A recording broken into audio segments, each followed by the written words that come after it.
everyone, welcome back to Studio 33 Art by Kay. Today I'm just going to do a basic double dip.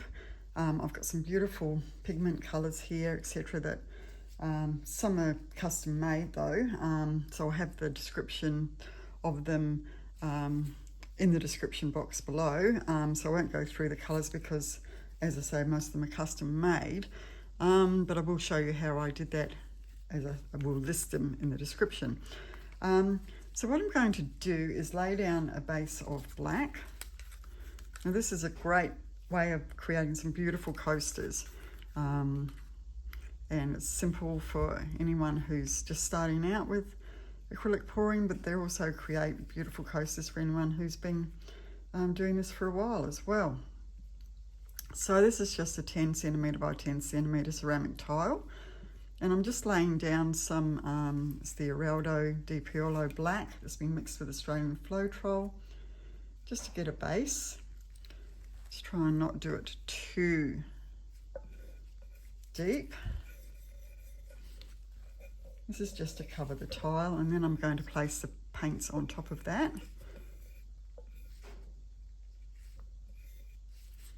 So I find that basically doing a chevron pattern helps to create some really nice shapes when you lift the other tile off.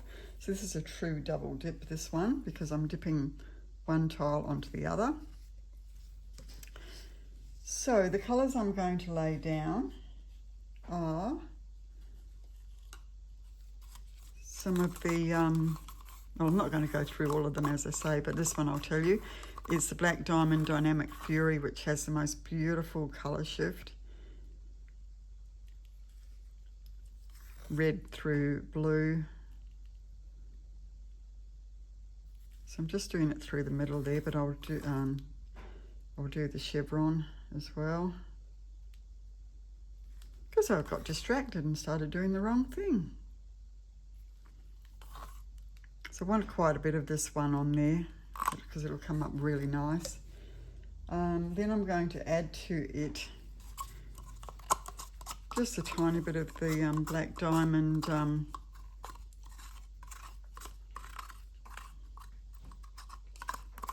Andromeda. So just got a little bit of that left.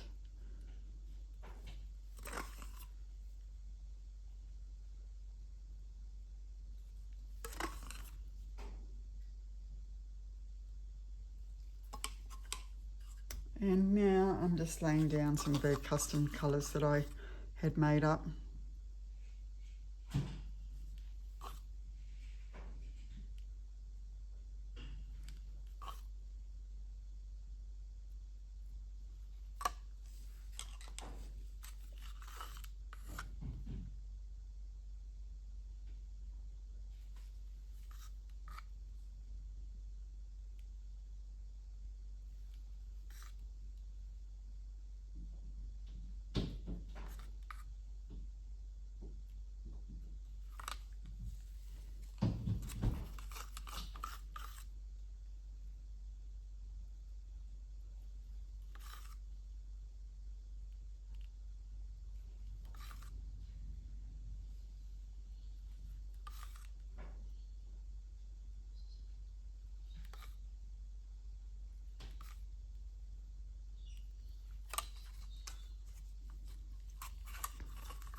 Okay, so now I will just get another ceramic tile and I'm just going to place it straight on top of there. I'll burst those bubbles first though.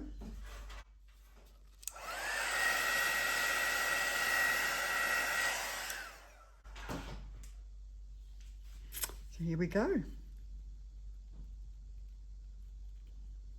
Just make sure that it's touching on all corners.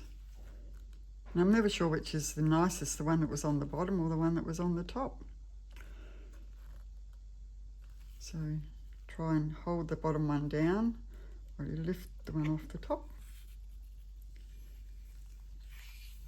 And look at that. There's actually some cells coming up there. That would have been from some of those paints where I had the Floetrol in there.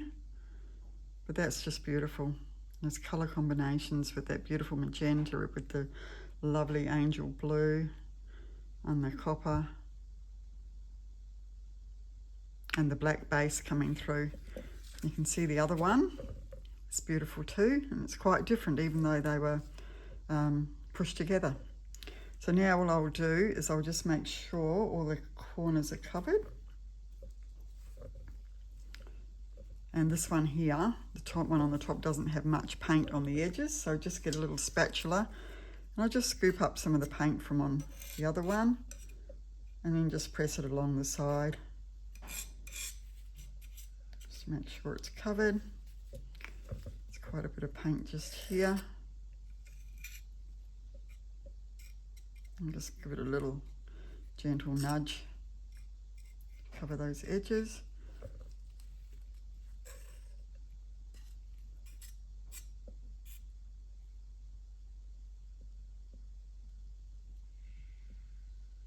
Like so. It'll be interesting to see how these dry.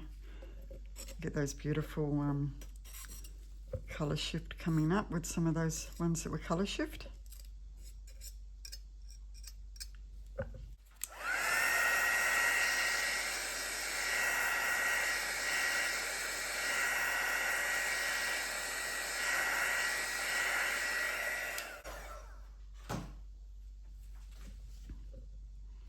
Can't see too much of the dynamic fury coming up there,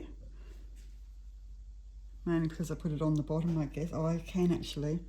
It's coming, yeah, it's coming up here. I can see it. It's going to be lovely. So that won't really show up that much until it's dry, but when it is, I will take another little video and hopefully be able to hold it into the daylight and be able to show you how that's coming through. Anyway, in the meantime, I'll bring you down for a close-up. Here we are coming down for the close-up of these two lovely little tiles. You can see here, you can see that dynamic fury coming through, that red through here. How pretty is that? Look at it. It's really showing through. That is probably going to be one of my favourite colour shift pigments. I think it just shows through so beautifully. And here's the other little one here. This was the one that was on top. And you can still see that colour coming through. But I think the guy from the bottom is my favourite. Okay. So as you can see, you can create beautiful tiles. Once you resin those colours will just sparkle through. I probably won't even put any glitter in the resin because it will detract from the colour shift colours coming through. So as I say, I'll show you when they're dry, and we should be able to see those colours even more. Okay, hopefully you enjoyed that one, and I'll see you back here in a couple of days.